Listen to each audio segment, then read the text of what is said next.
You didn't break all at once. It started the day you smiled and said, "I'm fine," even though you weren't. Even though something inside you felt like it was fading. Maybe it was just easier that way. To not explain. To not fall apart in front of people who wouldn't understand. So you held it together. You became strong. You wore your calm like armor. But strength without truth is just silence in disguise. And silence, the kind that hides your real feelings, is a slow way to disappear. Somewhere along the way, you stopped saying what hurt. You laughed when you wanted to cry. You kept walking when everything inside you begged for rest. You survived. But in surviving, you began to vanish. This isn't weakness. It's the quiet exhaustion of carrying too much for too long, of becoming who you thought you had to be just to be loved, or at least left alone. It's not just sadness you feel. It's the weight of pretending, the disconnection from your own voice, the ache of being seen but never truly known. And maybe no one noticed. Maybe you got really good at playing the role, but deep down, you know. You remember who you were before the pretending began. You weren't always this numb. There was a time you felt more alive. Even in your pain, you were real. Now it's like you're watching yourself live from a distance you can't explain. But what if this disconnection is not a failure, but a message? What if the emptiness you feel is not the end of you, but the beginning? The beginning of the moment you stop pretending. The beginning of the moment you finally return. Because maybe, just maybe, you didn't lose yourself. You just got tired of hiding. And maybe the ache in your chest isn't asking you to be okay. It's asking you to be honest. So here's a question whispered in silence. What if everything you're feeling right now is not your breaking point, but your becoming? You didn't choose to become invisible. It happened slowly, gently, like fog settling over a landscape. No one told you to abandon yourself. They just rewarded you every time you did. When you smiled instead of crying, you were called resilient. When you stayed quiet instead of speaking your truth, you were called easy to be around. When you nodded along, even when everything inside screamed no, you were seen as mature, reasonable, strong. And little by little, the world taught you something cruel. It is safer to be what they want than to be who you are. So you began the quiet performance. You crafted the perfect face for each room, each person, each expectation. You wore it so well, even you began to forget what was underneath. Not out of deceit, but survival. Because what happens when you show your pain and no one stays? What happens when you speak your truth and it is met with silence? You learn to tuck it away, to smile wider, to shrink smaller. You convince yourself this is what love demands. That to be accepted, you must be less loud, less complex, less you. And in this shrinking, a quiet tragedy unfolds. You're praised for being so chill. You're admired for being so easygoing. But they don't see the cost. The ache behind your eyes, the tightness in your chest, the parts of you gathering dust in forgotten corners of your soul. There's a name for this. It's not strength. It's not peace. It's self-abandonment. You become the actor in a play you never auditioned for, reciting lines that aren't yours, performing a role that leaves your real self standing just off stage, waiting to be seen. And the longer the performance runs, the more the mask feels like your skin. You start to wonder, is there even a me left beneath all this pretending? It's a subtle kind of grief, mourning yourself while still breathing, walking through life like a ghost in your own story. And yet, even here, even now, something in you remembers. A faint echo, a voice that once spoke without trembling, a version of you that laughed without checking if it was too much. That voice hasn't died. It's just been buried, beneath years of "I'm fine," beneath every time you said yes out of fear instead of desire, beneath the fear of being too messy to love. The Buddhist path doesn't ask you to fix this overnight. It doesn't shame you for the mask. It simply asks, who are you really when no one's watching? Because freedom doesn't come from finally being accepted. It comes from finally accepting that the real you, the soft, the sensitive, the scarred, is enough. But first, the mask must crack. And that cracking often looks like a breakdown. Tears that don't make sense. Sudden anger. Numbness so deep even joy feels like noise. You may think you're falling apart, but maybe you're falling inward, back into the self you left behind. And yes, it's terrifying to let go of who you pretended to be, to risk being misunderstood, rejected, even alone. But isn't it more terrifying to never be truly seen? You don't have to be everything for everyone. You don't have to keep the peace at the cost of your own soul. You don't have to carry the story alone. Here's a quiet rebellion. Take off the mask, even for a moment. Breathe without performing. Speak without adjusting your tone. And if that makes someone uncomfortable, they were never seeing you anyway. Let the cracks show. Let the truth spill. Let the version of you that's been waiting finally step forward. Because the longer you deny your truth, the deeper the ache becomes. And eventually, your body will protest. Your heart will ache louder. Your spirit will whisper until you can no longer pretend that fine is enough. So ask yourself gently, what have I been pretending not to feel? What part of me have I locked away just to be loved? And if the answers hurt, that's okay. That's how you know they're real. What part of yourself have you been hiding just to seem okay? Tell me, like it's the first time someone is truly listening. Pain doesn't always scream. Sometimes it just waits, quietly shaping you in silence. You wake up, go through your day, smile when expected, nod at the right times. From the outside, everything looks manageable, but inside, it's different. Inside, there's a slow burning ache that never really leaves. And maybe you've gotten used to it. The weight, the hollowness, the feeling of being alive, but not here, not fully. This isn't just stress. This isn't just fatigue. This is the soul's way of telling you something important has been left behind. Maybe it started with a heartbreak, not the kind with crying and closure, but the kind that happened in silence when someone didn't see you, didn't stay, didn't understand. Or maybe it began in childhood, when your feelings were too big, too much, so you learned to bury them deep. Whatever the cause, the wound is real. And even if no one else saw it happen, you remember the moment something inside began to dim. The Buddhist view doesn't tell you to run from pain. It invites you to sit with it, to touch it gently, to let it teach you. Because pain, when fully seen, is not just suffering. It's a mirror. It reflects everything you've tried to silence, your unmet needs, your quiet longings, your hidden truths. It asks, again and again, are you listening now? And maybe that's what this ache has been all along. Not a punishment, but a message. The sadness that lingers in your chest, is it not the part of you that still hopes to be heard? The anger you hide under politeness, is it not your soul protesting its own erasure?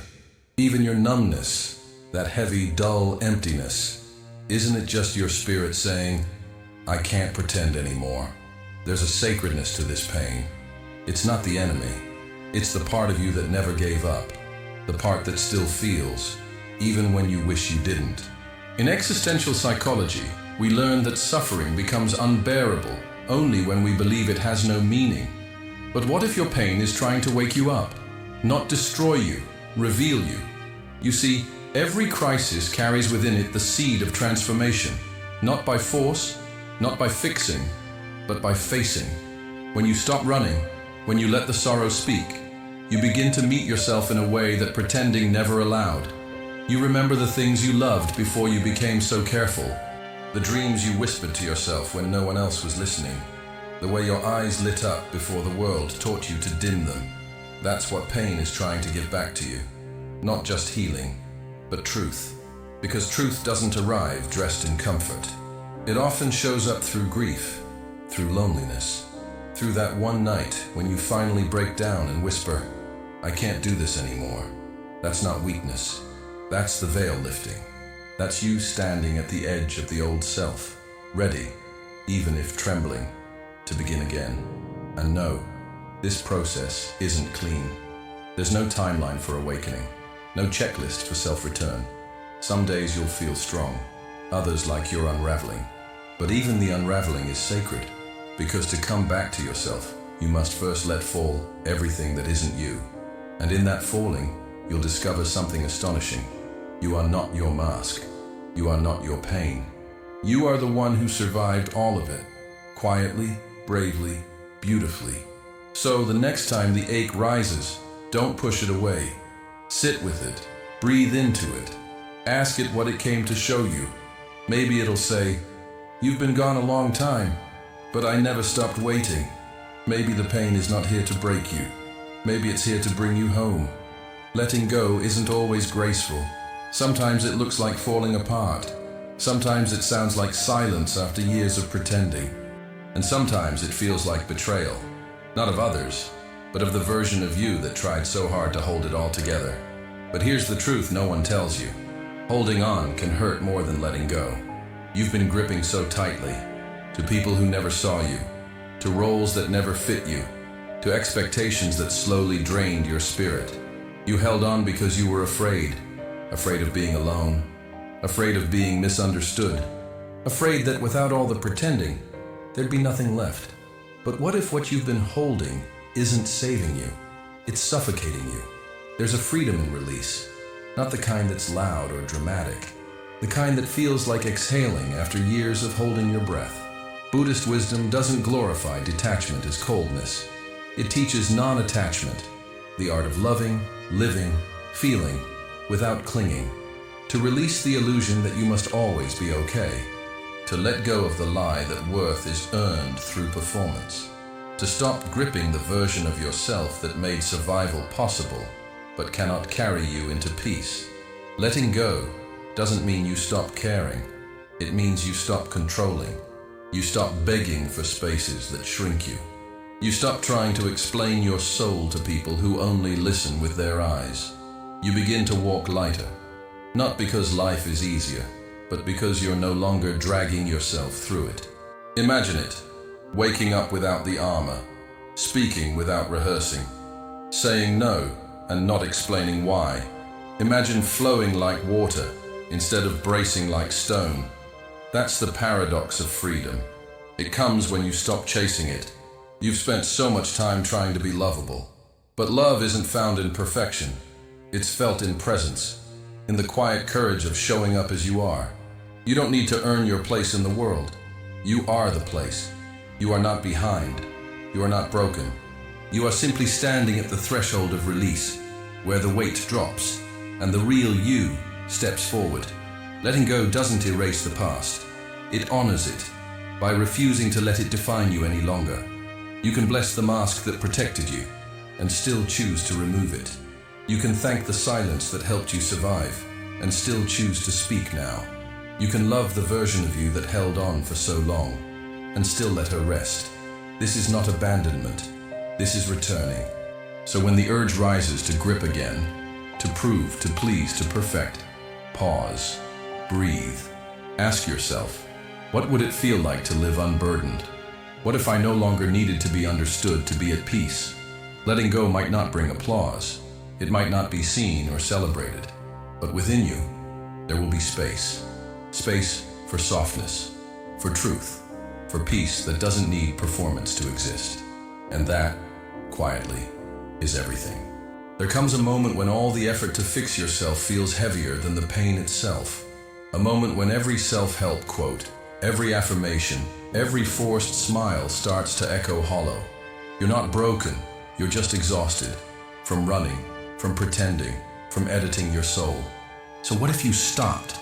What if you stopped chasing answers? Stopped analyzing every feeling, stopped trying so hard to heal that you forgot to just be? There is a quiet kind of healing that begins when you finally surrender to the truth. You are already here, and you don't need to become someone else to belong. The Buddhist path is not a ladder. It's not about rising above your pain. It's about sitting in the dirt with it and realizing that even here, you are whole. Reality is not something to conquer. It's something to receive. And the more you resist what is, the more disconnected you feel from what's real. You've spent years fighting the storm inside you, trying to silence it, control it, transform it. But storms don't respond to control. They soften when met with stillness. So let there be stillness now. Let there be a pause in the fixing. Let the silence speak what words never could. Because sometimes the most radical act of healing is simply telling the truth to yourself, without judgment, without needing it to sound poetic. I'm tired. I feel lost. I don't know who I am without the pain. These aren't confessions of weakness. They are doorways to reality. And reality, as raw, as imperfect, as unpredictable as it is where peace lives. Not in the future version of you, not in the person they want you to be, but in this breath, in this feeling, in this exact, unedited now. And maybe you're not supposed to have it all figured out. Maybe your purpose isn't a plan, but a presence. Maybe your healing isn't a path forward, but a soft return to yourself, as you are, not as you think you should be. So let yourself grieve the old self, but do not rush the birth of the new one. Let it unfold slowly, like dawn. Let it surprise you. Let it be messy, quiet, real. The world will try to pull you back into performance, into proving, into pretending. But you have felt the weight of that before, and now you know better. So choose silence over noise, presence over perfection, simplicity over strategy. Sit with the ache, not to fix it, but to honor it. To say, yes, this hurts, and yes, I can be with it. This is not resignation, it's liberation. Because the moment you stop resisting what is, you begin to discover what always was. A quiet strength, a steady truth, a love that doesn't need you to be perfect, only present. So if all you do today is breathe, if all you do is not run away, that's enough. That's everything. And if you still wonder what's next, if you're still waiting for clarity, for answers, then let this be your final question tonight. What if the only thing you need right now is to stop fighting the truth of who you already are?